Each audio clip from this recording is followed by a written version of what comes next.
another gloomy day mga ka-foreclosed properties PH. So today, samahan nyo na naman po kami sa isang property ni Pag-ibig under second public auction sa Barangay Punta 1, Tansa, Cavite. It's located in Tansa Garden Premier.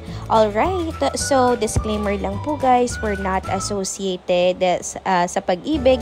We're also not real estate agents and we're also not selling any house and lot.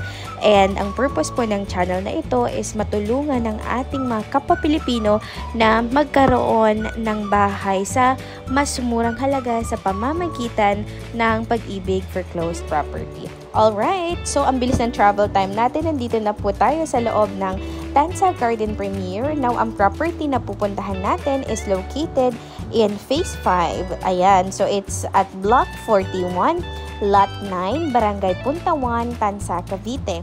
And then, the type of house that we are going to visit today is a quadruplex. And this is under second public auction. And it's under tranche 250. Okay.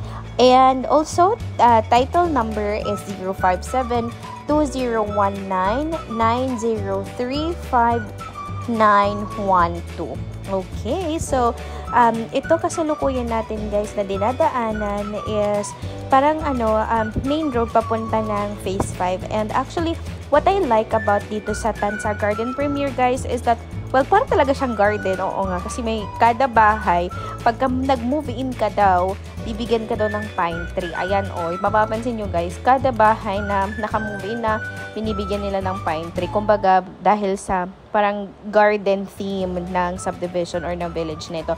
And ang kagandahan dito sa bahay na pupuntahan natin guys is malawak actually yung kalsada niya kasi para siyang para siyang main road ng subdivision.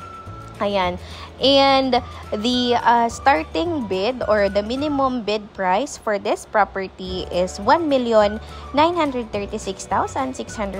pesos. And then, yung lot area nito guys is 83 square meters with a floor area of 43.34 square meters. Ayan. So, required gross monthly income for bidders who will choose long-term installment as mode of payment is 34,519 pesos and 97 cents. Ayan guys, so yan yung kabuuan ng property actually. Nakita nyo yung may guhit na yan guys. So, yan yung block 41, lot 9. Ayan, yung may guhit, hanggang dyan yung kulay puti. So, yan, yung straight line na yan, yan yung hati nyo sa bahay. Okay. Pasukin natin guys. So, medyo konti lang naman ang damo, which is really great kasi based sa napuntahan namin na mga foreclosed properties, yung iba masusukal na yung damo. But this one, it looks like this is a brand new property. Parang hindi pa nga siya natirhan.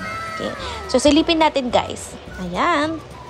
Sa baba is nandito yung kitchen and then meron siyang sala and then meron din siyang hagdanan paakyat. Nandito na siya tapos may bintana din sa kaliwa, tapos meron ding access door papunta sa gilid or sa likod ng property. Ayan. Okay, so wala lang siyang room sa baba guys, pero yung CRS nandun sa katabi ng lababo.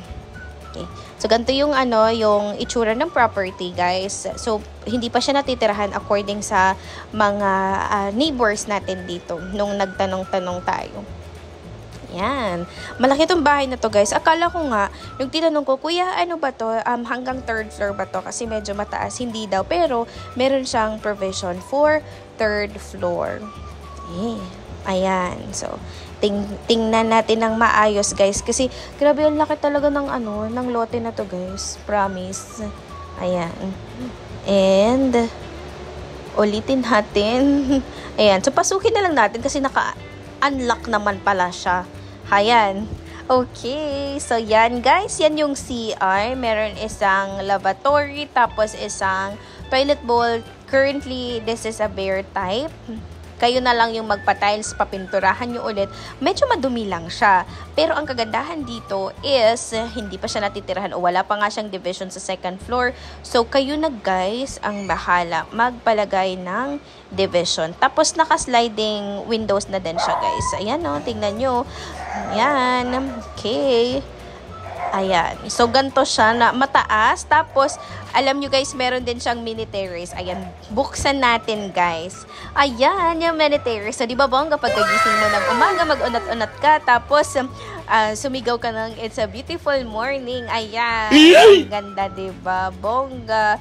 Actually, parang gusto ko nga itong kunin ng bahay na to. Kaso, wala naman tayong anda guys. Pero, dito na lang tayo. Side-side na lang tayo. Ayan. So, wala pa siyang partition, guys. O, tingnan nyo, mataas ang ceiling, guys. So, yung may nakita ko dito, guys, nagpaano talaga sila, nagpa-provision sila ng third floor. Ayan. So, baba na tayo. Ayan. So, tingnan natin yung yung access door. Ayan. Ito yung lababo. Tapos, ito yung pintuan palabas. Ayan. So, ito, guys, hanggang dito pa yung property mo na. Nakita mo yung naka-hollow blocks na yan, guys. So, dito sa dulo naka-hollow blocks. Ayan, hanggang dyan. Yung property mo hanggang sa dulo ng gutter. Sa may gutter, sorry. O, diba? Kasi 83 square meters kasi to siya, guys, na property. So, grabe, napakalaki.